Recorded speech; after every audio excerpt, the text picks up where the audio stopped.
Tonight's speaker, Steve Heckeroth, has really been a visionary on energy for decades. And he's going to talk about some of the history even of renewable energy in Mendocino County and the fact that some of the stuff is really put into our plans, but it hasn't been implemented on a large scale yet. And so it's really important for us to learn how to work with government agencies, private individuals, and businesses to ramp this up and get the proper investments.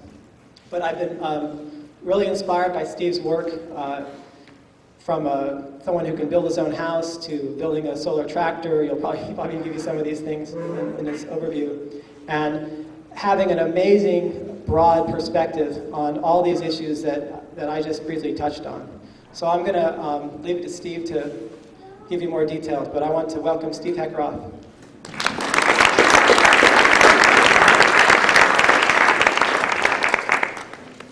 Thank you, Jason. I did have an announcement. You know, we're going through a county general plan process right now. And it was about 1979 that I participated over on the coast with something called the Citizens Advisory Committees. And we put together a general plan for the coastal area. And a lot of that ended up in the county general plan. And there's a few things I'll read at the end that are in the general plan that haven't been acted on for these 27 years or so. That now that they're updating it, maybe we should go back and tell them to start acting on it. The very first policy was to have a countywide task force to study energy issues. It never happened, but it needs to, desperately.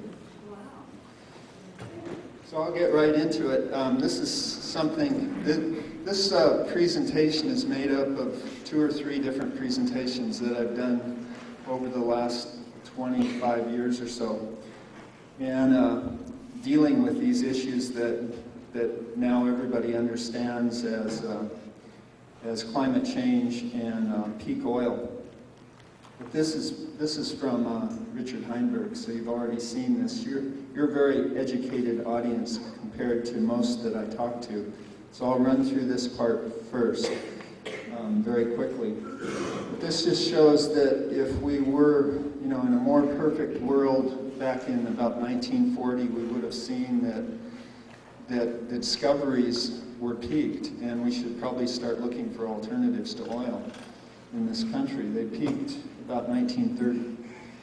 And then if in a less than perfect world, maybe about 1975, we would have seen that extraction was peaking. They call it production, but really you don't produce oil, you only extract it. So at that time we should have said, well, if we're not extracting more than we used to, then maybe we should find an alternative. But instead we started importing. So now we're relying on the worldwide peak because we are using about 25% of the oil, the world's oil, and we're only 4 or 5% of the world's population.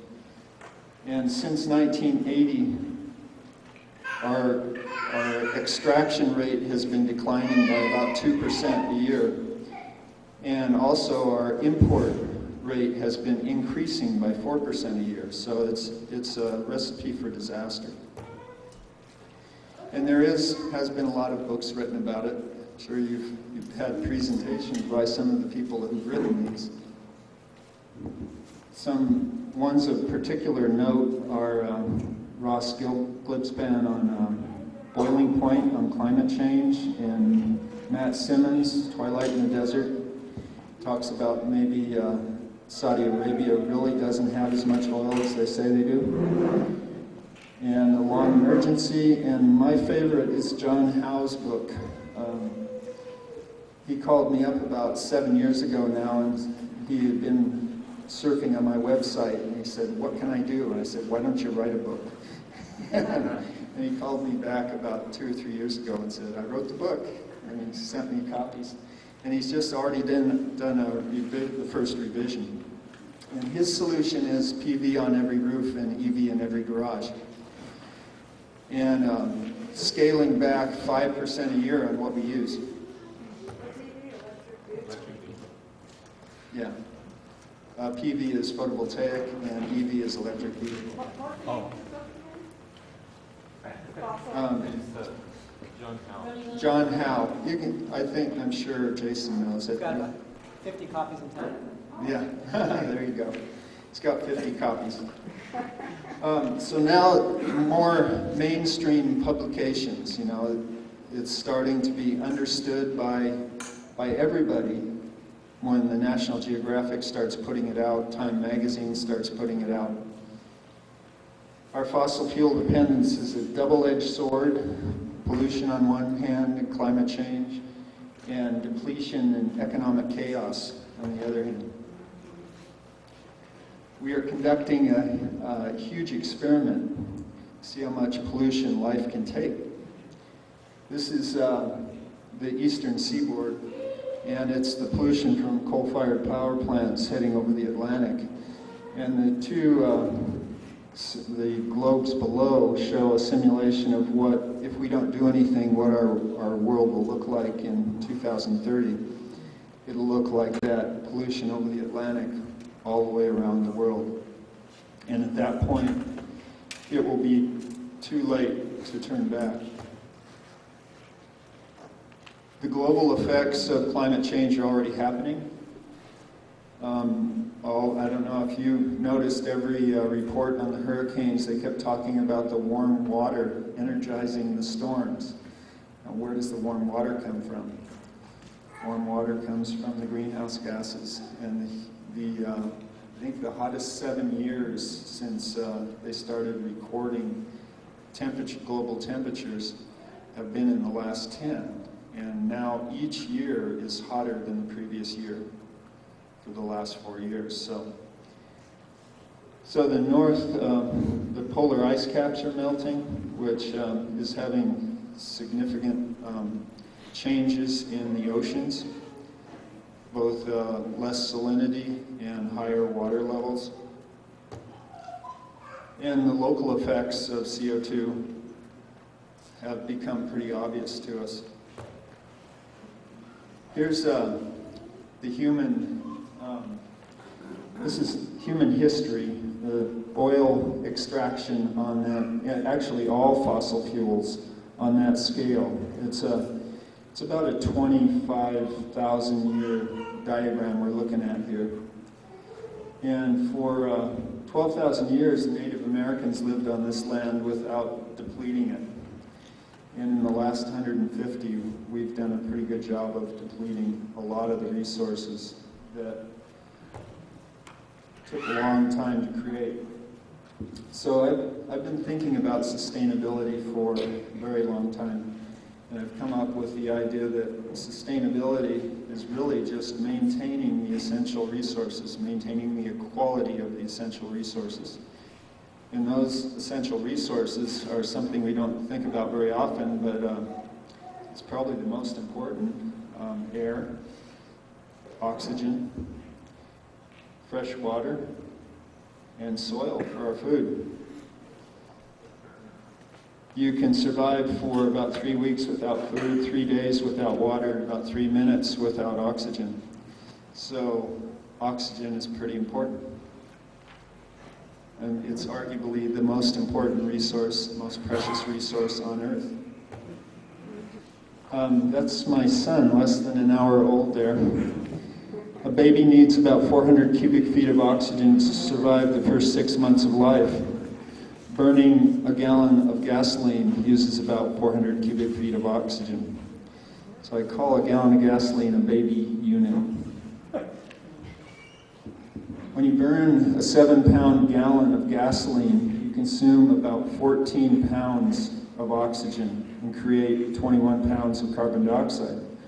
So actually when you put gasoline in your tank and you burn that, 2/3 of the fuel you're burning is the most precious resource on Earth, oxygen. You see, this is an ad from the Time magazine that just came out. All smoke, no mirrors. I thought it was pretty appropriate. This is kind of an interesting story that I think you're ready for. It should be taught in every school. It's the most most essential thing that people should learn, where our oxygen came from and how this came to be the only planet that has an oxygen-rich atmosphere in the galaxy. You know, the only place that oxygen-rich planets have been discovered is on Star Trek. And they haven't really discovered any in real life. So on this planet, an amazing thing happened next to the Big Bang 4.5 billion years ago. The next amazing thing was that there was something called blue-green algae started the first photosynthesis, which takes sunlight, the energy from sunlight, and combines CO2 and water in this process called photosynthesis.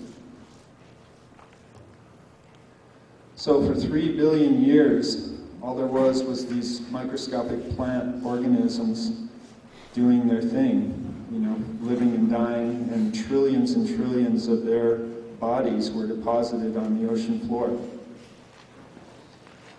And about 500 million years ago, the movement of the Earth's crust started happening, and over about a 300 million year period, the tectonic plates moved around and buried a lot of this material. And the geologists say that if it was buried a certain amount, it turned into oil. If it was very close to the surface, it was coal. And if it was buried below 1,500 feet, it was gas, natural gas. And that was by the pressures put on it. And this is in one of those books by a geologist that I was reading. So if you think about this timeline, which is really incredible to me, my oldest daughter taught an environmental sciences class to a bunch of kids that came up from the city. And she developed this 4-mile walk, and where each mile was 1 billion years. And so she had 1 billion years, and you walked the first mile, and there was the first blue-green algae. You walked for 3 miles, and there was the first oxygen-dependent life, you know, what we are. And then you walked another half mile, and you got to the first human beings, the first, you know, start of the human beings. And all of human history on that scale, a 4.5 mile scale, is 5/8 of an inch. And the 200 years that we will burn the fossil fuels is the thickness of a piece of paper. So in geologic time, we're using resources that took 3 miles to make, and we're burning them up in the thickness of a piece of paper.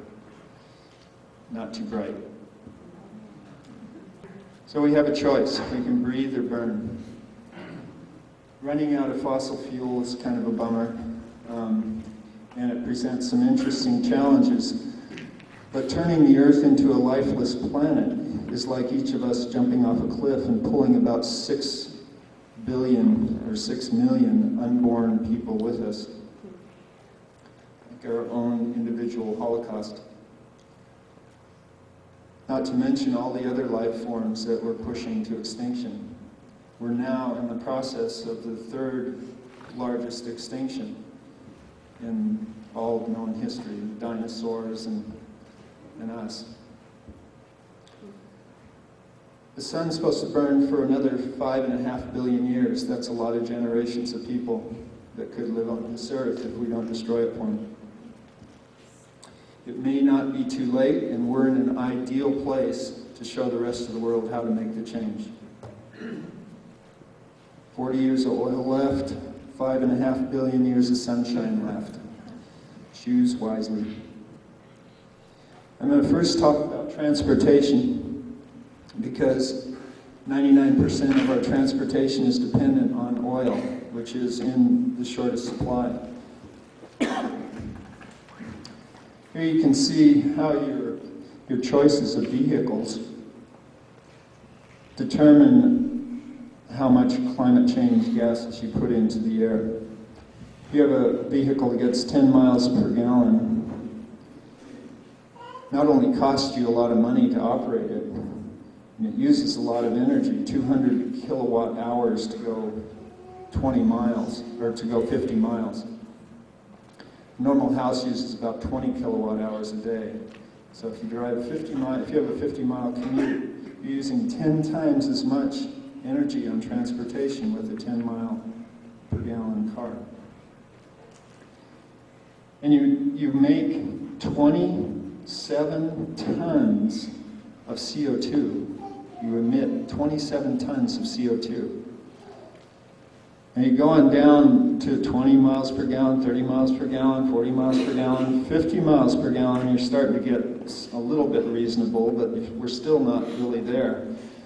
My Prius costs about, to go 50 miles, it cost about $2.50. When I made this chart up, you know, gas was still down around $2 or something. And I said I'm going to base it on $2.50, and people laughed at me, you know. Crazy, gas will never get that expensive. But as we know, it did. You're still producing 5.5 tons of CO2 a year, even with a car that gets 50 miles per gallon. So we need to make some changes. We need to come up with some other ideas. And there are some people working on something called a plug-in hybrid, where for the first 25 or 50 miles, you would plug it in and you would get your runoff of electricity. And because most people's commutes are shorter than that amount of distance, you can run off electricity 90% of the time and only use the hybrid part of the car when you go on a long trip. So that's a real good alternative to think about. You can have a 25-mile plug-in hybrid or 50-mile plug-in hybrid. And look at this one down at the bottom here, the EV1. This is probably the best car that was ever built in Detroit by GM. Somewhere along the line, they thought they weren't making enough money off of EV1s. And they recalled all of them because they only leased them, and they crushed them. I just heard on the radio on the way in here that they're closing down 9 of their factories. 30,000 people out of work. If they would have kept going with the EV1, all those people would probably still be employed. But short-sighted, short-term economics determined that it was more profitable to make passenger trucks because they could make them cheaper and sell them for more money. Well, that's backfired on them now, but they're not the only ones that are suffering. We're all suffering for how they promoted the SUV. Why would they, even if it's cheaper to produce something else, if they were already produced, why would they crush them rather than sell them? Can you answer that?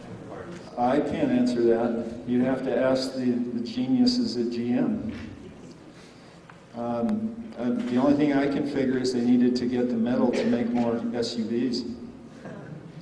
The explanation has been the parts, continuing to support the parts and the liability behind supporting the parts. They say that they couldn't keep supporting the parts, but if they knew that it was the future, then there would be more parts for electric vehicles than there will be for gas vehicles. There's 400 moving parts in a gas engine. There's one moving part in an electric motor. That's not a very good argument. As our leaders and industry ignore the approach of climate change and peak oil, the resources and wealth to build the renewable energy infrastructure are squandered. This is just a random picture in a parking lot. All SUVs. Incredible. Here's my own place. We have a RAV4 EV. They made those available for about 6 months before the zero emission program was sued out of existence by a combination of the auto industry and the federal government. And then they stopped releasing them to the public. So we bought ours. They tried to recall them too, but because they sold them, they couldn't recall them. And our second car is a Prius. My daughter now has the first generation Prius, and we have the latest 2004 model. which they both give about 50 miles a gallon if you're careful, which when you drive an electric vehicle, most of the time you're very careful. There are efficient solutions. I was amazed in '93 when I was making electric vehicles to find a picture of this, this car that was built in Italy. It went 120 miles in 1 hour on one charge. That means it averaged 120 miles an hour for 1 hour. Who has to commute 120 miles at 120 miles an hour? So it's perfectly possible. And when you look at the cars that people are driving, commuter cars, you know, there's a lot of crew cab dualies with one person. And all you really need for a commuter car is usually a one-person vehicle. And these are tandem vehicles, which means one person sits behind the other, more like a motorcycle. I don't know about you, but I'd rather have my honey sit behind me than next to me. It's more cozy. And VW made this 280 mile per gallon tandem car. And they drove it once, and according to German rules, that increased the fuel efficiency of their whole fleet. So that's all they had to do, and they just built the one. Kind of another silly rule, but that kind of a vehicle, you know, tandem with a small frontal area, can easily get 280 miles per gallon, and that wasn't even on hybrid. That was just a pure diesel.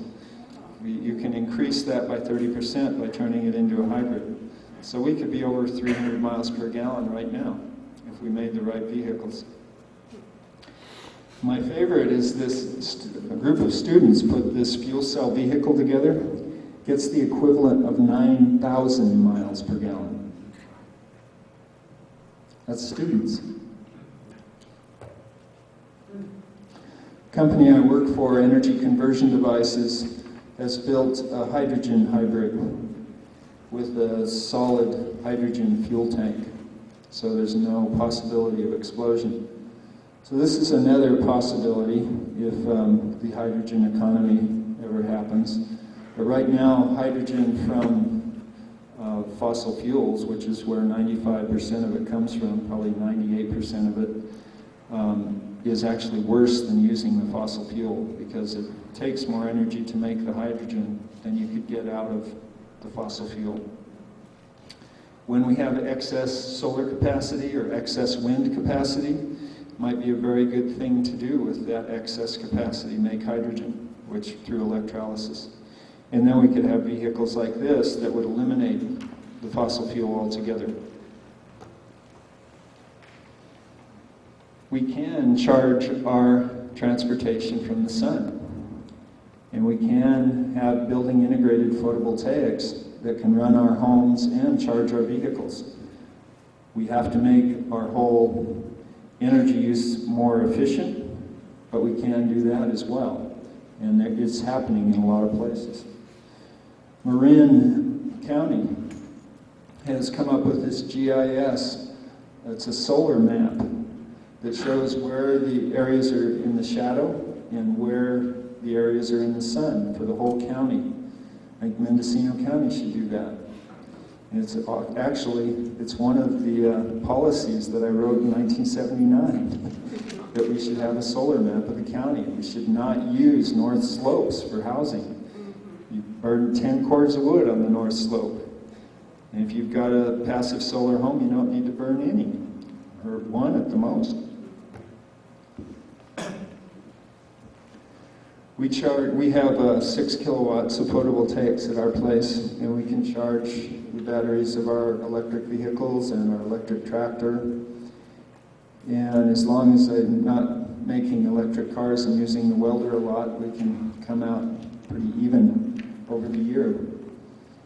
There is quite a few places where we put in PV charging stations, but now that there's no electric vehicles available anymore, they're sitting there waiting for electric vehicles again. So we've got to demand those electric vehicles from the auto industry, or else start our own industries. There is another program, the Hydrogen Highway, where we could, all these big roofs, when you fly into any airport, you could look down and there's just all kinds of huge roofs all over the place, square miles of roofs. We used to say, in order to run this country off of solar energy, we have to dedicate so many square miles of desert. We don't have to do that anymore. All we have to use is our roofs. We don't have to dedicate any more land, just our roofs. And here's the start. You know, there's this one house in the upper right-hand corner is in Laytonville, and the left-hand corner is in Mendocino. These were the first installations with this BIPV photovoltaic product that goes on metal roofing. And the one in the lower left-hand corner is at a co-housing project in Oakland, and they charge an electric car off of this array.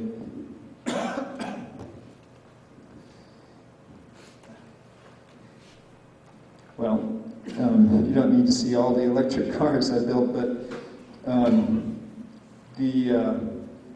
the first ones there had solar photovoltaic roofs on them, and it's really kind of a neat idea, but it takes a long time to charge a car up. I had that Vanagon with the pop-top solar roof on it while I was building the real good site, and I'd drive over from the coast. It's about 60 miles.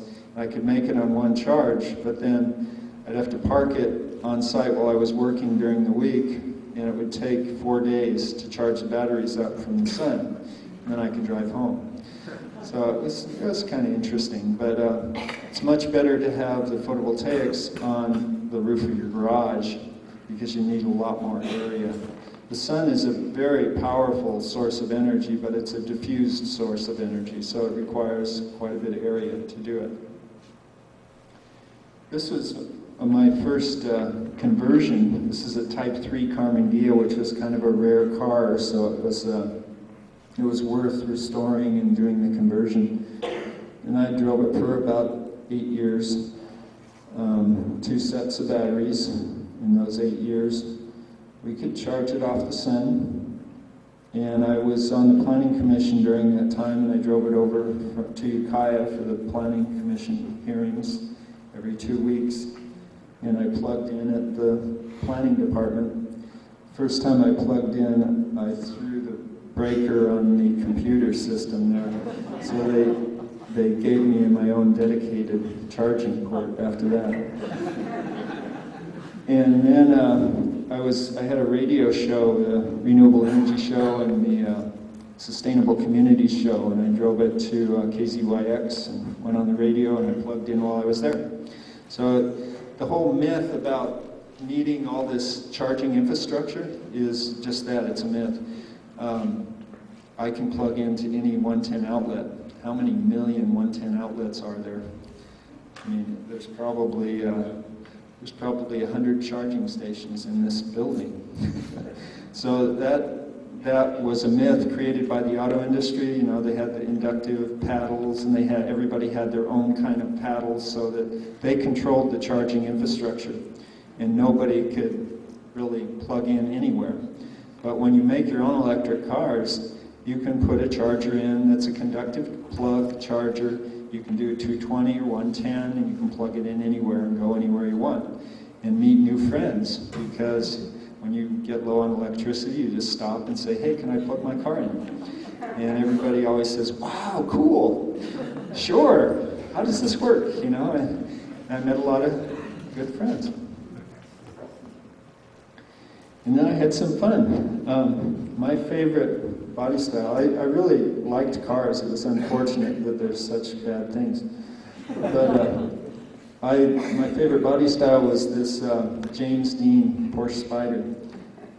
And so I found out they were making replica kits, and it turned out to be the ideal conversion to electric, because it's very lightweight, and it also has, there's a big aftermarket with dune buggies, and so it has all the VW running gear, so you can carry the weight. The idea with a lead-acid electric car is half battery weight for a 100-mile range. So you need to find the lightest car possible, and then you fill it with lead. There are new batteries coming, though. There's the nickel metal hydride, and there's also the lithium ion and the lithium polymer. The nickel metal hydride has half the weight for the same range, and the lithium ion has about 3 times the range for the same weight. So you could get 300 miles. So that's very competitive with what gas vehicles get. So we're getting there. There's the first one I built for John Schaefer at Real Goods. There's Ralph Nader and John Schaefer there. Ralph Nader's very worried about not having a shoulder harness, saying, "Don't take my picture, they'll use it against me." Here's my crew in Fort Bragg. We actually set up shop before they got rid of the zero emission program. It was going to be a great thing to make these totally non-polluting vehicles, and do it because there was a California zero emission program. I was just so excited. But then the oil companies and the auto industry spent $60 million in the 6-month period in '94, the end of '94, and they squashed the program. They literally crushed it. I had 20 orders going into '95, these Porsche Spyders. I only made 5 of them, but those after that $60 million ad campaign, I had people coming up to me when I drive my electric car saying I was a bad person because I was using lead-acid batteries. They actually hired scientists to do studies of how bad it was going to be for the environment if everybody had a lead-acid battery pack. And what they did was they took turn of the last century statistics on how much lead got in the environment when they made batteries back in the 1800s and 1890s. And they extrapolated from that, if everybody in the country was driving an electric vehicle made from those kind of batteries, using those processes that were 100 years old, how much lead was going to get into the environment, how bad it was going to be, and also how much it was going to cost everybody, and there's going to be acid all over the place in accidents, and it was just going to be this horrible thing. So after their ad campaign, there was no more EV industry. And there still isn't. They did a very effective job. $60 million can change people's minds, totally. Small is beautiful. It still is. We don't need huge vehicles. We only weigh 200 pounds. Why do we need 5,000 or what? So the Excursion, I think, weighs 8,600 pounds. And so does the Hummer. Because the auto companies could get away without any emissions control, any fuel economy, any safety devices, if they made vehicles that qualified as trucks.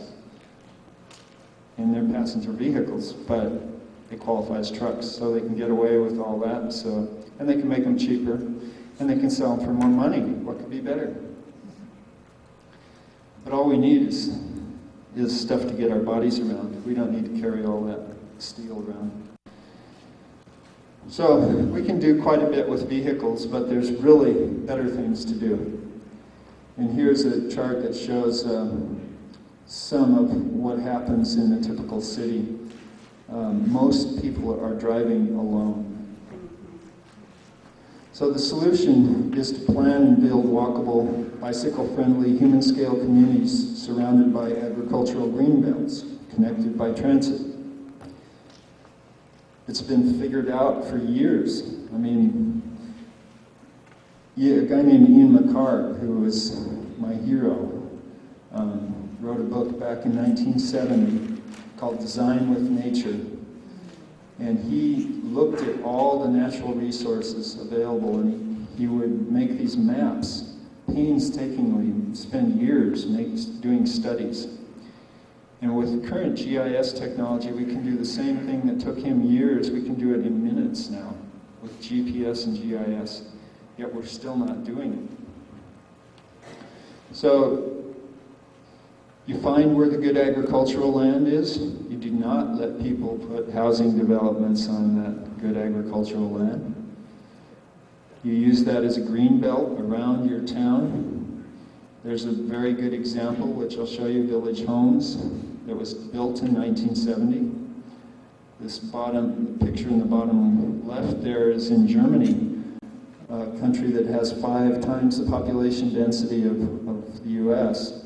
Yet they have bike trails and pedestrian trails running between communities with green belts around them. We rode, my wife is German, and we've been over there a few times, and we rode 30 miles on a green belt in Germany without crossing a road. You couldn't do that anywhere in the US. Actually, you can in Sacramento. American Sacramento to Davis, yeah. No, Sacramento to Folsom, American River Folsom's. bike trail. Oh, great. Yeah, I know Davis has some great bike trails. The American River American Trail? River Parkway runs from Discovery Park, where the American River joins with the Sacramento all the way up to Folsom Lake. That's great. All right. Venice is another example of a beautiful town. I got stuck in Venice one time and looked at every cathedral. Actually, it was on my honeymoon. We had train tickets to go to Paris. We had a flat all ready for us there in Paris, and there was a train strike. So we had to spend our whole honeymoon in Venice. Shucks. Village Homes. What makes Village Homes work? It's a community in Davis, California. Davis has more bicycles per capita than any other state or any other city in the country. High density. They built most of the housing on 30 acres so that there was 40 acres left for gardens. There's a lot of common areas for gardens. It's all southern orientation, so they could have passive solar water heating, and it was very easy to retrofit for photovoltaics. Narrow roads, less pavement. This was the biggest obstacle to building Village Homes. It took Michael Corbett about 5 years to get narrower roads through the little city planning ordinance. They wanted 60-foot wide right-of-ways with sidewalks, paved gutters and everything, and he wanted 20-foot wide roads. So he fought it through. When he got all through building Village Homes, they weren't going to let him do it again. He would have had to start all over again with that 5-year process, so he said, heck with it. So Village Homes has not been duplicated very, very much in the last 30 years. Unfortunate. Were those homes individual homes, or were they duplexes and things like that? There are a few duplexes, but most of them are individual homes, but they have adjoining property lines. So there's just a little narrow walkway between the homes. And there's common areas to the north and south. On the north side is usually the parking place, and then on the south side is the pedestrian place. They're like interlocking fingers, so that you never have to walk across a road. You can get to the garden. They don't individually have small yards or anything like that? Yeah, they do. They do have small yards too. Yeah, they've got just about everything going here. Bicycle and pedestrian paths, natural drainage, and a lot of common areas. They have a village green in places, office buildings and common buildings for meetings. This is very interesting. The California Energy Commission put out this pamphlet. I've still got a copy in '94, Energy Aware, and it told all about how to do something like happened in Davis. I don't know why it didn't take hold, but you don't see these being the top priorities for planners.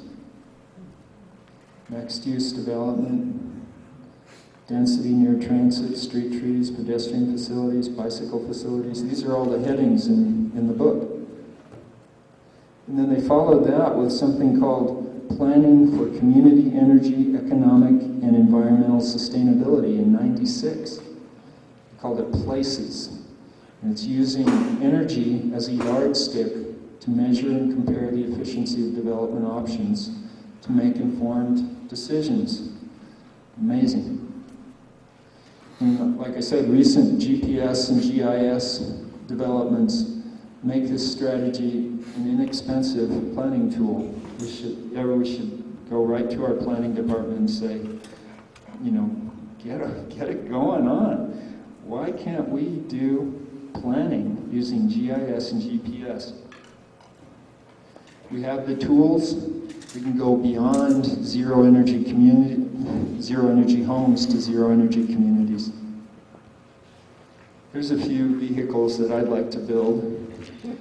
If everybody wasn't so afraid of SUVs, you know, it's been a disaster to watch the roads get cluttered with these huge vehicles because it makes it so unsafe for people that want to drive a realistic alternative.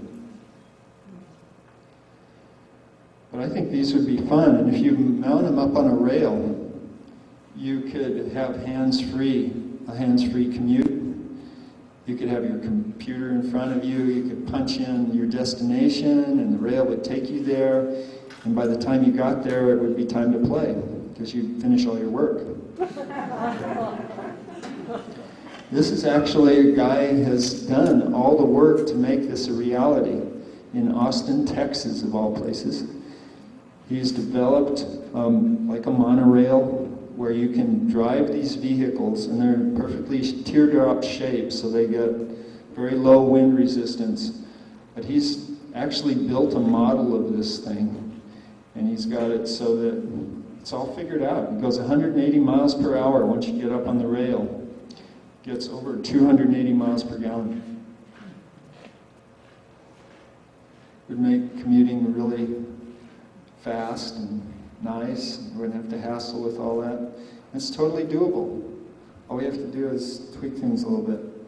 And it could go over agricultural land without disrupting it. We don't have to pave the world to get around. 70% of most urban areas is pavement for parking and roads. I don't have to do that. Even better, we can get around using our muscles in conjunction with electricity. Electric bikes are amazing. You get to a hill and you can put on the electricity and make it up the hill without sweating. So the main problem with commuting is that people get to work and they're all sweaty and have to go take a shower and stuff. But with an electric bike, you can pedal as much as you want to or as little as you want to, and these things have a 25-mile range. You go 25 miles an hour. And if we get a recumbent, we can even get a 50-mile range. There's all kinds of ideas for making this even better. Are those available now? Yeah, all these are available. I've got a three-wheeler that needs repair, but they are sure fun to drive. It's just so scary to be on the roads. So we've got to get rid of those monster vehicles. Surviving peak oil and climate change will require that we first acknowledge our addiction and localize our economies and take back our streets from oversized gas-guzzling polluters.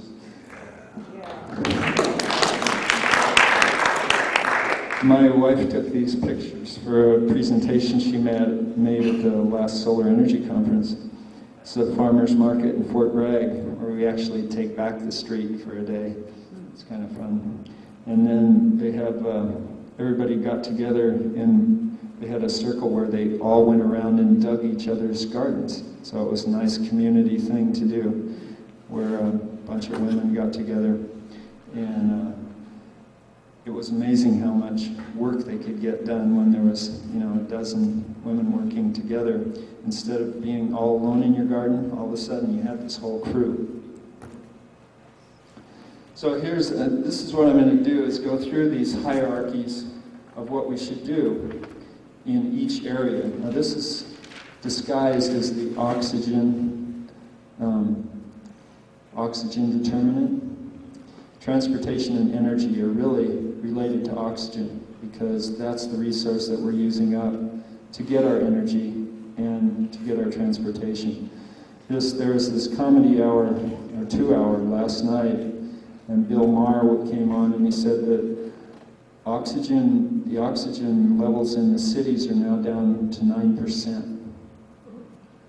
The world has had 21% oxygen for hundreds of thousands of years, probably millions of years.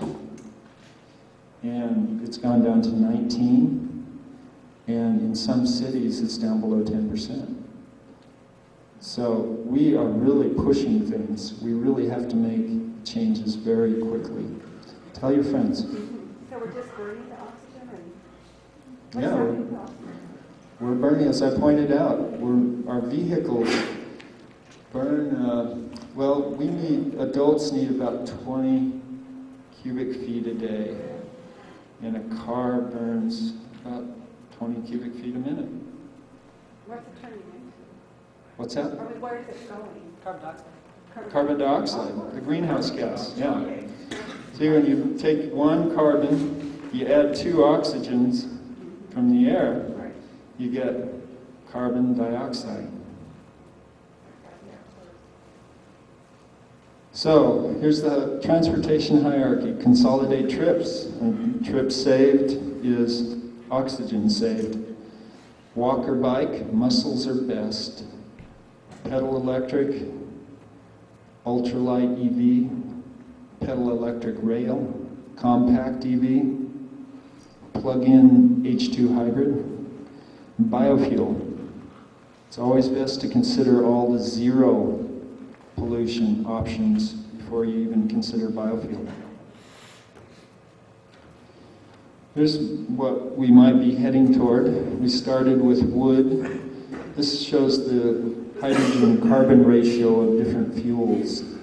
We're heading toward pure hydrogen. We've started from wood being very carbon-based. So we're on that trajectory. We just have to get there pretty quick. Now I'm going to go to the energy. The best place for a nuclear reactor is 93 million miles away. Actually, I wouldn't want one of these in my backyard. But it does make sense. It's already up there. It takes 8 minutes to get here. You know, and it's safe up there. It's not so safe on the Earth. I don't know why we want to do nuclear. We've already got the reactor up there, 8 minutes away. So the advantages of solar energy, I mean, it's pretty clear. You just look at this and you go, why are we doing this? Why are we doing this fossil fuel stuff? I mean, there's nothing going for it. Absolutely nothing. And solar energy has everything going for it. And the centralized power stuff, why would we want to do that? Mess with all this transmission? You know, all those transmission lines? Remember when the power went down on the East Coast? And there's these bottlenecks from south to north in this state. You know, all these centralized power plants are explosive polluting terrorist targets. I mean, if we're really worried about terrorists, why are we building these centralized power plants? Especially nuclear power plants. Those are just like I have a bullseye on them. When you look at the distributed generation option, where we have all our roofs are our generators, no transmission. You know, if you've got too much, you give it to your neighbor. That's what happens when you're net metered. You use as much as you need, and then the rest goes to your neighbors. What could be better? You know, we've learned from when we were little kids how great natural gas was. You know, it's the clean fuel. Well, it's definitely cleaner than oil or coal, but when, you know, it's peaked in this country, just like oil. When we have to start importing it from other areas that have more than we have, Russia has 27.6% of the world's natural gas reserve. Iran has 15.5% of the world natural gas reserve. Qatar has 15%. Between those three countries, that's 60%. We only have 3, and we've peaked. So that means we have to come up with this incredible scenario that is, we didn't learn from oil. We're going to try it again. We're going to try importing natural gas, except it's a little more difficult. We have to freeze it down to minus 270 degrees or something. And we have to ship it in these container ships. And the whole, what they call the train, the LNG train, from the time they pump it out of the ground till they freeze it, they put it on the ship, and then they thaw it out when it gets here and they distribute it. Those trains are $5 billion each. And you know who's going to pay for those? Ratepayers. Now, well, how many solar panels can we put up for $5 billion? A heck of a lot. It wouldn't cost any more than the LNG terminals. But yet, solar lasts for 30, 40 years. This stuff we have to keep moving across the ocean every day. I don't think it's a good idea.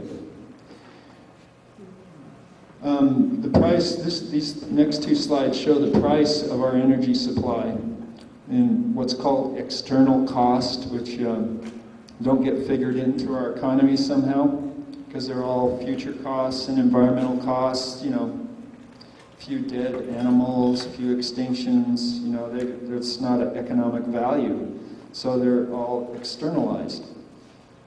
Or they pass it on to the future, build a few, they want to build 15 of those LNG terminals. What's 15 times $5 billion? That's a big number. Yeah, it's huge. What can we, how many solar panels can we put up for that big number? But all that external cost, that $5 billion is external cost. That gets all paid by the ratepayer over time.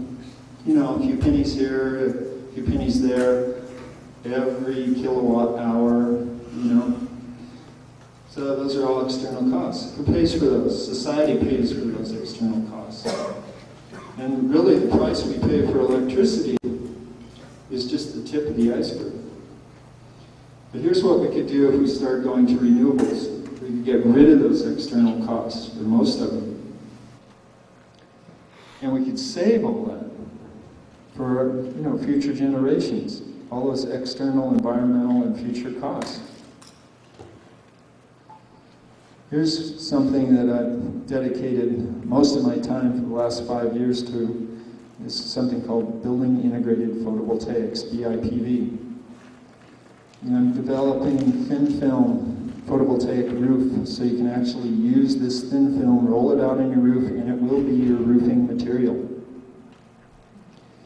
So you have your roof and your PV warranties synchronized, and your roof is guaranteed for 30 years, your PV is guaranteed for 30 years, and when you re-roof, there'll probably be better PV, so you'll just go on like that. What's wrong with that? I heard it was sold out for 10 years. Excuse me? I heard it's been sold out for 10 years. You can't get.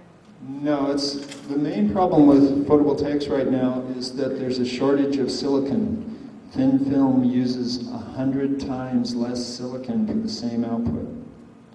So thin film is, as soon as we can get manufacturing capacity up, which will take about 2 years, not 10 years, then right now we've doubled our capacity in Michigan up to 60 megawatts a year. We're building a plant in Germany and another one in China, and hopefully we're going to be building 2 in California. So there'll be many, many megawatts. And this is per year, so you start going on 10, 20 years of production, you start covering a lot of roofs.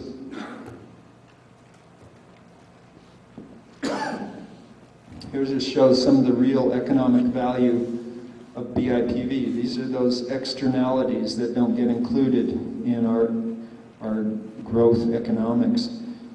But if you look at all these externalities and give them the value that they really have, you come up with 8 to 25 cents a kilowatt hour. And that'll pay, that 25 cents will pay for your photovoltaic installation if we just include the externalities that we're currently paying for.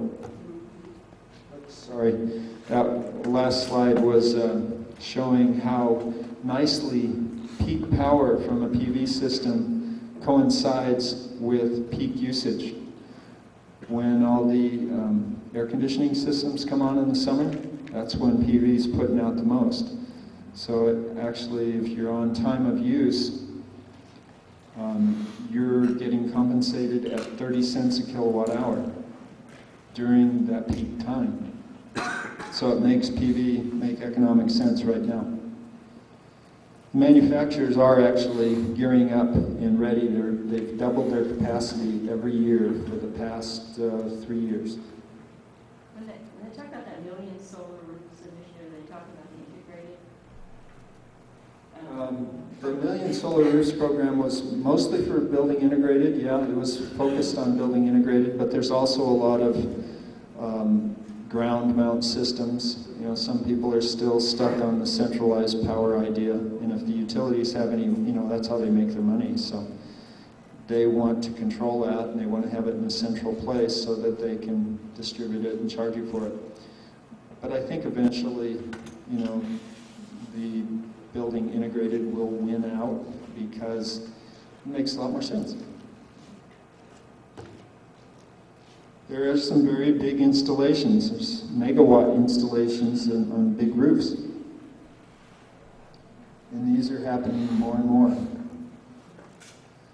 This is something I found out about at the last solar energy conference. In China, they discovered solar hot water about 3 years ago. And up until that time, they had about 5 gigawatts of solar hot water systems. In the last 3 years, they raised that to 42 gigawatts. Now, a gigawatt is a lot of energy. And solar hot water is about 80% efficient. Photovoltaics are like 10 or 15% efficient. So solar hot water makes a lot of sense. Everybody should have solar hot water. I put a solar hot water system together 30 years ago on our house, and PG&E paid me $750, I think. $750 rebate to put. It cost me about $75 in parts. Do they still do that? No, I don't think they've got that program. This is back in 77, I think. But they actually paid my electric bill for about 3 years for putting up my solar water heating system. So there are some incentives, and I think with the new Million Solar Roofs program, we'll include incentives for solar hot water too. But the thermal siphon system can operate without any energy. It's a little more difficult where it freezes, but on the coast, we have no pumps. You know how hot air rises? Hot water rises the same way. The molecules get excited, they get more space in between them, they get lighter, and they rise up. And so all you have to do is put your flat plate collectors below your tank, and when the sun comes out and hits the flat plate collector, which is pipes painted black with fins on them, under glass, the hot water starts rising into the tank, and cold water from the bottom of the tank replaces the water that's rising at the bottom. It's an automatic pumping system, and it's totally tailored to the exact amount of heat that it's getting from the sun. We could not duplicate this pumping system. It's an ideal pumping system. It's thermal siphon, convection loop, whatever you want to call it. But we try and make these complicated water heaters that are very expensive with lots of pumps and controls. Pumps and controls break and they freeze. But if you can have a thermal siphon hot water system with a drip valve that lets the water drip just like you leave your faucet on when it freezes, or you drain it when over the few months that you have frost. Our system's lasted for 30 years. raised all my kids. They all had showers whenever the sun was out, and we have coils in our wood stove when the sun's not out. And that also thermosiphons up into the same tank. It's a very simple system, not too difficult, but everybody should have one. Are they for sale? Are you going to produce them? You can get flat plate collectors, and the tank that I used, I got at the dump, 32 years ago. For people who aren't good at making their own, do you know anybody that produces the unit? There's the Solar Heart. You could check at Real Goods and then go direct or something. Or there's Alternative Energy Engineering up north. I think there's a few local guys who do it too. But that should be, Wells should have a list of the solar installers. But this is amazing. A gigawatt is 1,000,000 watts. So they're putting in a lot more. Like, for instance, the world wind capacity is just a little bit more than China's put in hot water. 56 gigawatts of worldwide wind capacity. U.S. should be leading. We're following, like countries like Denmark and Germany. We don't have as much as they do. So here's the energy hierarchy. Conservation first, efficiency second, muscles third, zero emission renewables, and then biofuels. And notice there's no fossil fuel up here, no nuclear. Because our world is getting warmer at an exponential rate, and CO2 is responsible. So we can't put any more of that in the atmosphere. This picture I just took the other night, I have several trouble lights, an LED trouble light that uses 4.5 watts, a fluorescent trouble light that uses 13 watts, or I borrowed somebody's incandescent trouble light that uses 75 watts. They all provide enough light when you have trouble. Daylighting is way underutilized. This is the Albion School up in the top right-hand corner. It's all day lit. They don't need to turn the lights on. School happens in the day.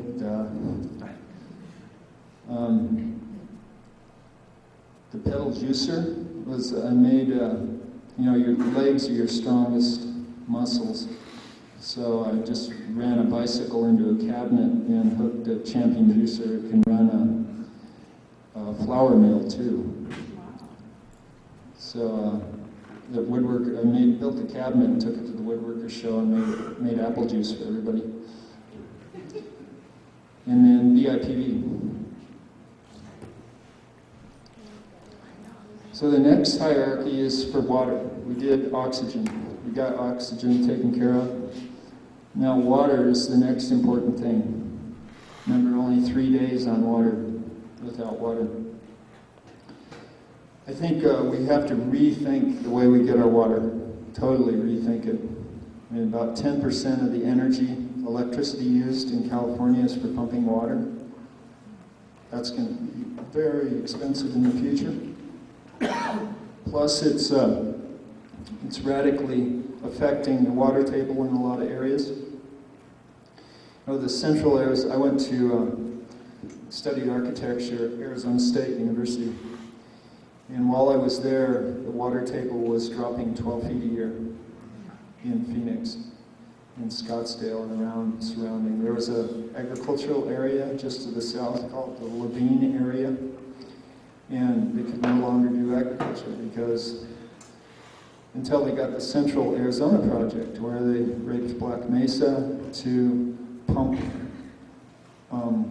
to make the electricity to pump the water back into the Colorado to satisfy our quota with Mexico. Only problem is they pumped down to saltwater. And so our quota to Mexico for their agricultural land was saltwater. destroyed all their agricultural land. And we dammed all the water in the Colorado River. So we had to pump salt water back in to give the Mexicans. Question. Yeah. That last statistic, 98% water pumping dollars leave the county, is that on a county level or is that our share on a national level? That's what I figured on the county level, because most of that's electricity, and we don't make much electricity in the county. We make a little bit from the geysers, but most of that's on the Sonoma side. So if you take almost all the water, except for a few agricultural diesel engines, is pumped with electricity. And if you look at the statistics, what is it, $30 million leaves Willits alone. So if you extrapolate that to the county, it's probably close to $200 million a year is leaving the county with our utility bills. And 10% of that is for pumping water. So, first, gravity-fed spring. Then wind or solar pumped well. But we must not pump the water faster than it can be recharged from rainfall, annual rainfall. Otherwise, we're mining the aquifer. It's no good. Rainwater catchment is a very good alternative. Get it before it goes in the ground. Wind or solar pump from a stream or river. This gets a little dicey because you've got to make sure that you're not destroying aquatic populations. Now, does anybody know where they get their water? I dug my own well back in 72. And then I taught class in alternative energy and self-sufficient homestead at College of the Redwoods back then. I had my class over and they put the windmill up for me. And I dug a pond, and I liked the windmill so much I got into the business. I put in about 20 windmills around the county with water towers and water tanks. That's the way everybody used to get their water. If you look at the pictures of the old towns, they all had wind pumps and water towers and water tanks. Old Mendocino picture, it's probably the only town you still see some of that left, but that's the way it was everywhere. And that's what we'll have, without fossil fuel, that's what we'll have to get back to. So might as well start planning for it. Yeah. So when you put this up yourself, how are you able to determine how much of the aquifer you're affecting? How do you know when to quit? Well, if your water table stops dropping, it's really simple. I dug a 20-foot deep well, and the first drought year we had was like 77, and we ran out of water in September. And then I started, I deepened the well about 1 foot, and we've run out once since then. So I figure we're maintaining, the aquifer is being maintained, the water table isn't dropping. But really the only way you can know that is if you hand dig your well.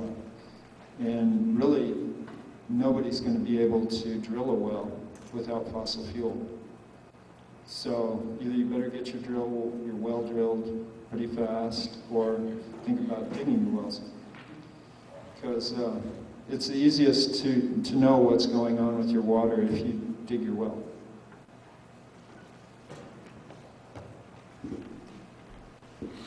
So now we go on to the food hierarchy. That's my son there. Organic home garden or greenhouse first. Local organic farms, farmed without fossil fuel. I'll show you how to do that. Regional organic farms, farmed without fossil fuel. Fair trade imports, farmed without fossil fuel. And that chart I got from Michael Schumann shows how much energy is in distribution, and on the rise, the energy that we use for distribution, where our food dollars go, it's more than half to distribution now. That's because our average food goes 1,200 miles or something like that. Very little goes to the farmer. So you can have it all go to you if you have a home garden. Here's a gravity-fed, a spring-fed, south slope terrace garden. This is our lower terrace garden. And I just opened up a gate valve and irrigated. And you can get fancier than that and use drip irrigation. But this is the ideal, to have a garden site below a spring. And you're not destroying anything. And this is the way they do it in a lot of countries where they don't have that much fossil fuel use. They've figured out where the best soil is and where the water is in combination with that, or they have to depend on rainfall. So here's how you do farming without fossil fuel. With a solar-charged electric tractor. Now, I took this picture at the county fair. They put this big cement block behind this tractor to use as a counterweight because they had a loader on the front to get the traction they need. And this light bulb came on in my head. I said, gee, batteries are heavy. Why not use batteries instead of a concrete weight? You can also do this in a boat, for instance. The ballast that they put, they actually fill the keel with lead. Why not put batteries in the keel? And then you have a battery powered. You can put solar panels on the sails. You have battery power, and some people are doing this, putting the batteries in the keel and having a battery powered boat. You can have a battery powered tractor because tractors need traction. They're actually the electric vehicle that makes the most sense because battery weight is a hindrance in most electric vehicles, but in a tractor it's an asset. So the only problem is trying to get the weight where it does the most good. In conversions, I found out the weight was usually up front and over the steering wheels. So I tried many ways to try and get the battery weight back as far as I could, but usually the transmission is back there. So I put them under the footrests and on, and you can see this converted Alice Chalmers. I just found this on the web just 2 days ago. So it's starting to happen. I get communications from people all over the world about electric tractors. And the Maharishi dubbed me the largest electric tractor manufacturer in the world when I only made 5 of them. Because he was doing a university in central India, and he wanted to have the university entirely solar powered. He wanted to do agriculture there. So he also thought of the idea of a solar charged electric tractor. And he went on the web and he did all this research. He had his people do the research. And he found my site and he flew me over to his ashram in Holland. And he told me I was the largest electric tractor manufacturer in the world. And had me build him a prototype. So here's the prototypes I worked on. I built one for a Japanese company, and one for the university, and one for another college back in New Hampshire. These are putting the battery weight between the traction wheels, and you've got exchangeable battery packs, so it's just like a cordless drill. You plug in a new pack when you need to keep going. And it's got zero radius steering. The wheels turn perpendicular, and then the traction wheels go in opposite directions, so you actually spin around in a circle. And it's run by a joystick. It's mounted on the seat, so you can take the seat and put it in any position on the tractor. You can go forward, put it in the forward position, or put it in the backward position, so you have total visibility over the implement. Or you can put it down between the front there for planning and harvesting. Or for the Japanese application, they were making minesweep units. They were building these $90,000 gas machines and blowing them up in demining fields in countries like Bosnia and Vietnam and places where we've spread mines. You know, we're the only country that, and this is under Clinton, that didn't sign the anti-personnel mine treaty. Unbelievable. But there was these mines, and the Japanese were doing this humanitarian work. And right before their economy went south, they were looking for alternatives, and they had the idea of, well, they found my site and asked me to make a tractor for minesweep that could be radio controlled, because electric motors are very easy to radio control, a lot easier than gas engines. And you can put a TV camera on this and sit anywhere and remote control operate it, so you're not blowing people up while you're blowing mines up. So now we'll go on to shelter.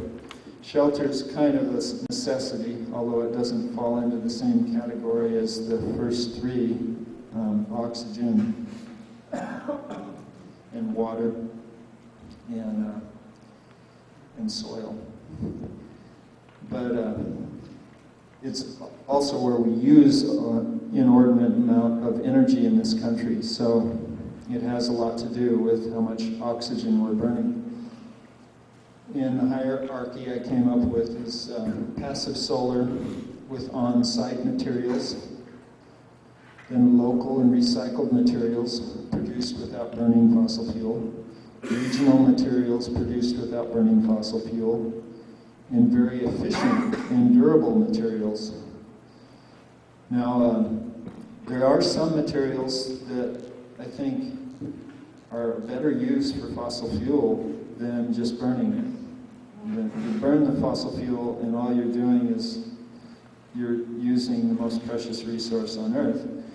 But if you use it to make like foam insulation that's recycled, then you can save a lot of energy.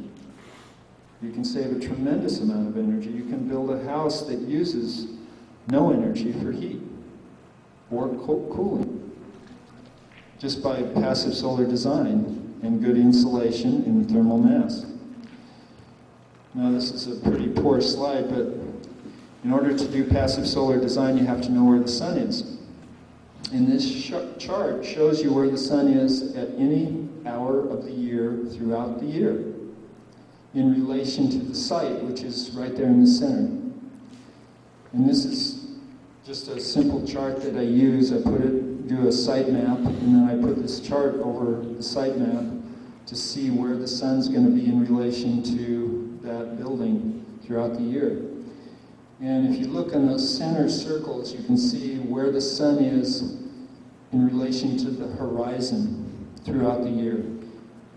It's 73 degrees above the horizon in the summer solstice, and it's only 27 degrees above the horizon in the winter solstice, December 21st, and the summer solstice, June 21st, and then the equinox, you know, is March 21st and September 21st.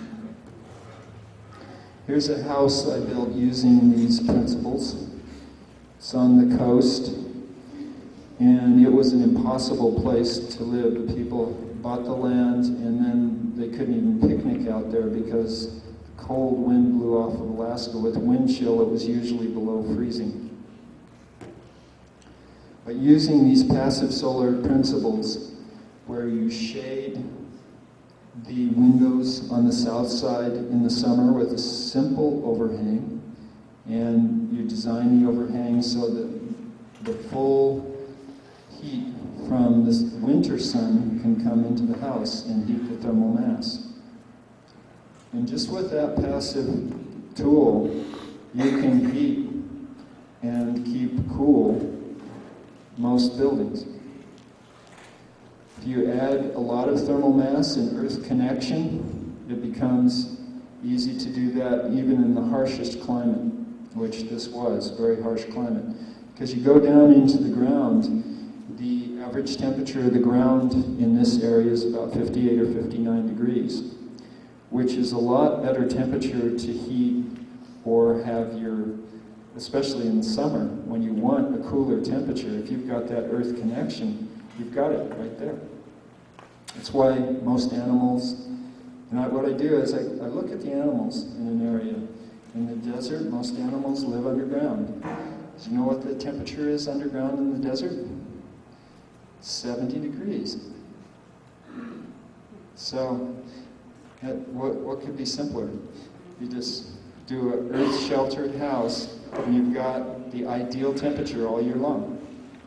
Actually, in Carlsbad Caverns, which are in the desert, the temperature is 1 degree warmer in the winter than it is in the summer, because it takes 6 months for the heat of the summer to penetrate into the caverns and raise the temperature 1 degree. Here's what the house looks like from the north side. On the north side, you don't get too much heat from. And on this side, all you get is a really cold blast of cold air. So I sheltered the house on the north side and then burned it up to the north side so you got more earth connection. And the wind went up and over, and I just had a few vent windows for when you wanted fresh air to cool off. And then here's some of the active systems, which if you consider a convection loop an active system, it's really only being pumped by the sun's energy again. Water's pumped up into a tank, and then I use that water for domestic uses and also for the radiant floor. So it was preheating the liquid that was pumped through the radiant floor system. And every south-facing bedroom had a sun space. A sun space is a space that heats up very quickly in the morning. So I faced it a little bit to the east. And it would heat up very quickly, and when it heats up, you open the inside openings. So there's a door. It's like a porch. You open it up, and you let the heat into the room. Now when the room gets too hot, you close the inside opening and open the outside windows, and you cool it off. And then you do the opposite in the evening. When it starts cooling off, you close the outside, open the inside, and it warms up. And that's all you have to do to heat your house. It's not like you have to use fossil fuel. In this house, in this very harsh site, stayed over 66 degrees for the first 10 years without any other energy, without any fossil fuel inputs. And it was usually around 70 to 75 degrees. And you could open all the windows at 2 o'clock in the morning and it would still stay 75 degrees because there was a lot of thermal mass in the footings. And the footings were insulated on the outside so they didn't lose their heat quickly to that lower temperature. And it was very well insulated, had thermal glass windows. And this can be done just about anywhere. What do you mean storage walls? Is there actually storage capacity in front of the building? There's a guy named Trom from France who invented this thing. It was a thermal storage wall behind glass. Now, I forget if it's long wave radiation that comes in from the sun. It can go through glass. So glass is transparent to long wave radiation. But it's opaque to short wave radiation, which is the heat that comes off of the mass. So it gets trapped in there. That's the greenhouse effect. So long wave radiation comes through the glass, gets trapped in there, heats up. It's just a block wall is all it is, painted dark. So it absorbs all that heat. And that'll re-radiate. It's like a boulder in the desert. If you've ever been in the high desert, it's been sunny all day, And in the evening, it cools off really quickly. It could drop to freezing. And you go find a big boulder, and that boulder is still 80 degrees. And you cuddle up with that boulder, and it'll stay warm most of the night. This is the same idea, except you're insulating that boulder so it can carry you through a week. It can carry you through a month. This house, when it was freezing temperatures, it would lose 1 degree a day. So if you started out at 75 degrees, which when the sun came out, it could get up to 75 degrees any time of the year. That would lose, if it was freezing, rainy for 3 weeks, you'd still be down at like 60-something degrees and comfortable. So here's the homestead, built with hand tools, on-site or recycled materials. I felled the trees with an axe and hewed them with an adze. And I had barn raising. 102 people showed up. We put up the barn in one day. I built the walls on the ground, tilted them up, and we put the rafters up. And the tower, I built it on the ground and tilted it up. And some friends helped me carry the beams up from the woods. And this was just 30 years ago. It wasn't 130 years ago. And then when PV got reasonable, I took the recycled tin off. The recycled tin I got for 2 cents a square foot. It was probably 50 years old when I got it. And it's been fine, a fine roof. I use it for the solar water collectors too. I just put copper pipes and stuck them to the solar panels. So now this roof is a 3 kilowatt BIPV generator, has a solar hot water system and daylighting. There are a lot of examples of net zero homes. This is Steve Strong home, another Steve Strong home. There's a combination of photovoltaics and thermal collectors for the south-facing roof. Here's what you can do with efficiency and conservation. There's a control house. These are both in the same tract development. These are 50s houses. And they just threw a lot of energy efficiency measures in a PV roof on this one house that was almost exactly like the control house. You can see what happened. They saved 70% through efficiency and conservation, and they saved a total of 92% when you include the PV installation. So it's very nearly a zero energy home, and it's just a conventional house with efficiency measures. Wow. Now here's looking at the global energy solution, and this is kind of looking at trying to maintain our economic growth economy, which is kind of a ridiculous thing to try and do because, you know, it's a finite planet. Can't grow forever.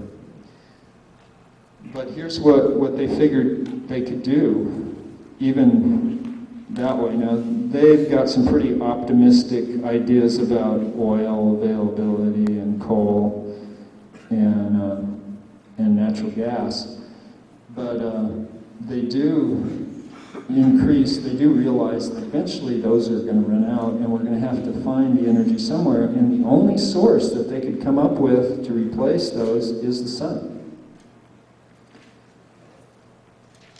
So the problem is that we'd have to build a 500 megawatt plant, manufacturing plant, and open it every day for the next 100 years to do this scenario, this growth, this unlimited growth scenario. And they actually went to the trouble of figuring out how to solve their energy needs in Europe with all renewables. Now the peaks of these mountains, these are the electric load, and it shows you how it peaks during the daytime and then goes down. This is over a 1 week period. The peaks, the green are the PV, and they shave the peaks. The wind is a variable source, but what they did was they took statistics from a day during the year, or a week during the year, and figured out how much wind was available during that week, how much solar was available, and then they applied that to the energy usage that they were predicting. And so they were able to solve all the energy needs with renewables. And then they said, now if we do efficiency measures, then we can produce hydrogen to solve our fuel needs with the excess capacity. So the red on the lower chart is hydrogen production after the efficiency measures. And here's what we really have to do. We have to, you can see the colored code there. And look at what happens with nuclear in Europe. It disappears by 2010. They really know that the best place for a nuclear reactor is 93 million miles away. So you see the efficiency and conservation has to lower our energy demand so that renewables can provide all our energy by 2050 at the latest. Now here's what is a hopeful sign. You see this 1975 projection here? That's what our government predicted our energy use would be. You know, almost double what we're using now in 2000. This is their projection that they had back in 1975, the top red line there. Now their projection in 2002 is this other dotted line. Now, part of their projection was that in 2030, oil will be $35 a barrel.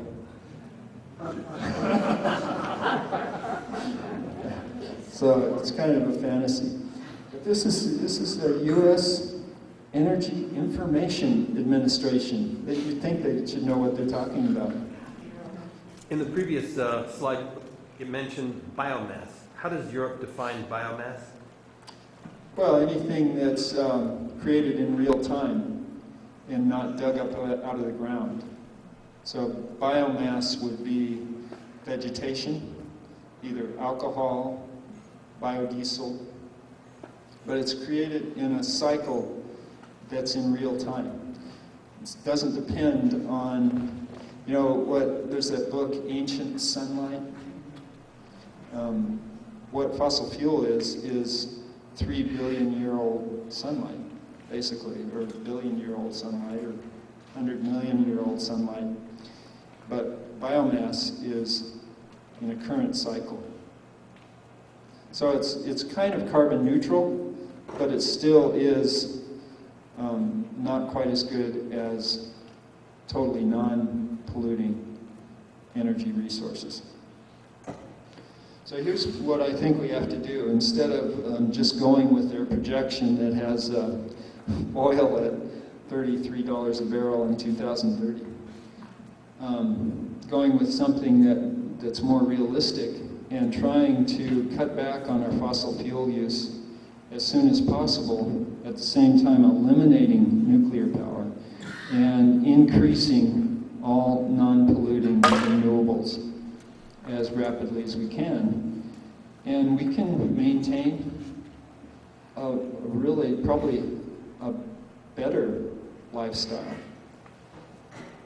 And you think about those poor slots down in LA that are commuting, I think the average commute speed is 13 miles an hour.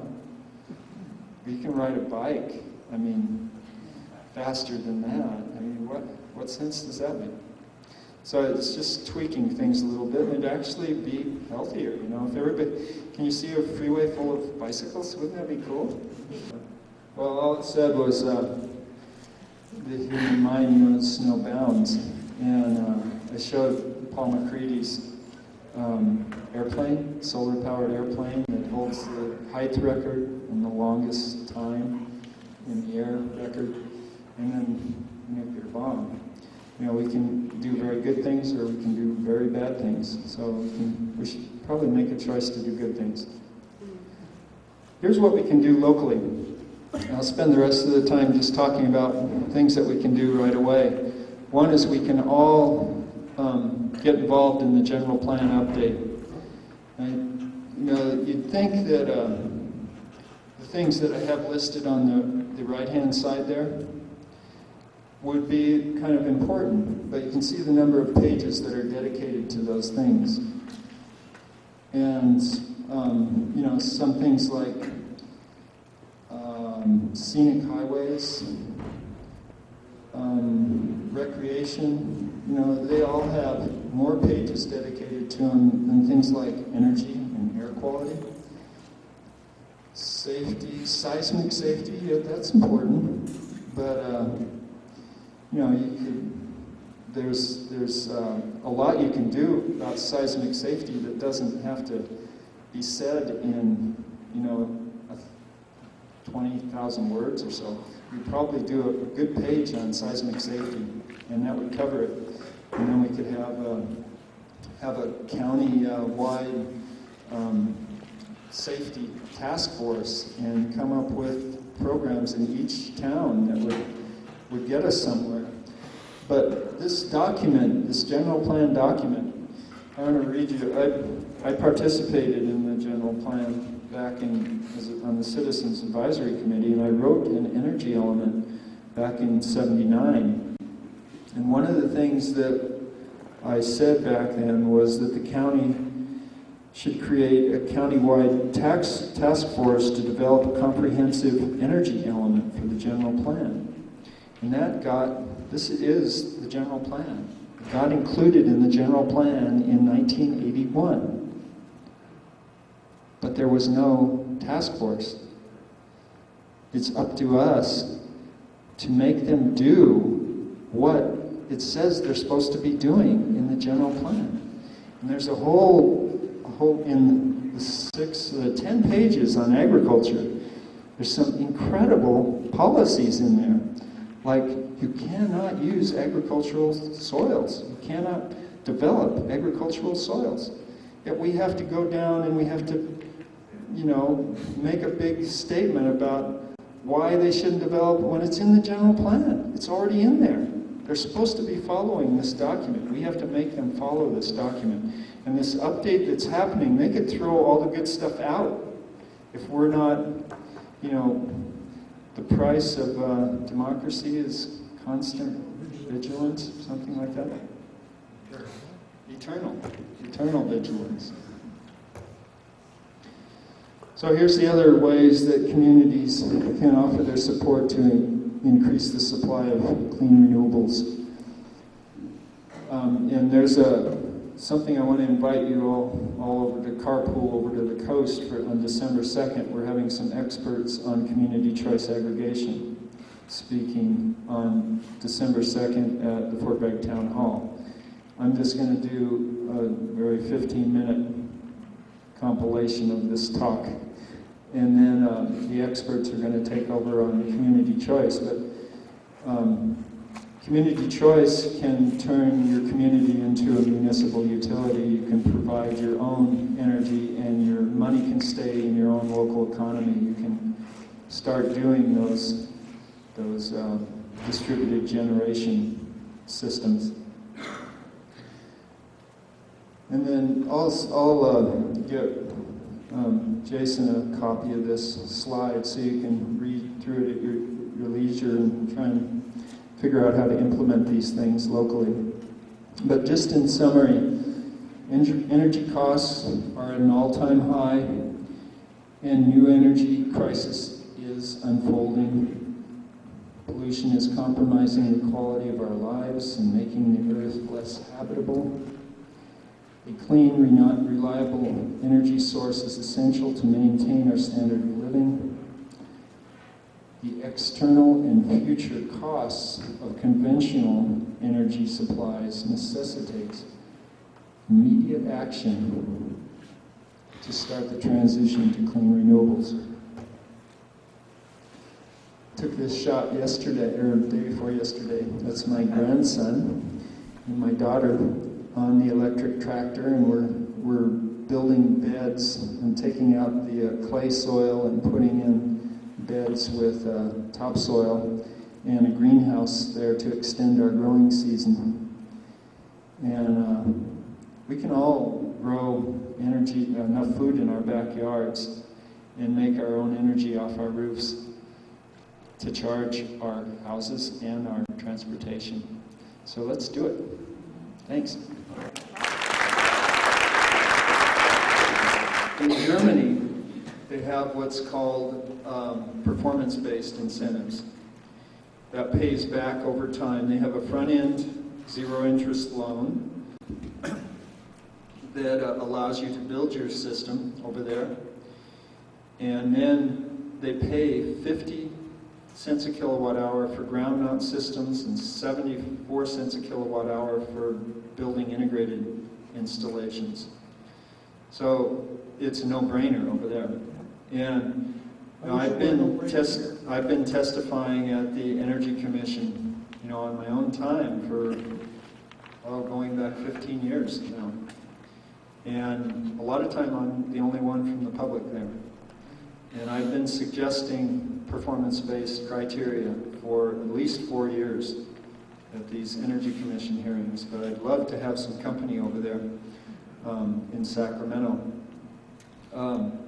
to try and guide them toward a system of financing that would make these, right now, affordable for people. And the German system certainly does. With the new tax credits coming in, if you can find a wealthy individual that needs tax credits and lease him your roof, he can put your solar system up for you, take the tax credits, 30% tax credit, and especially for commercial installation, it makes a lot of sense. But and then the third off for the rebate, and that's upfront third off rebate. So you can get the cost down to something that if you were to include it in your mortgage, you would have positive cash flow from the very first month.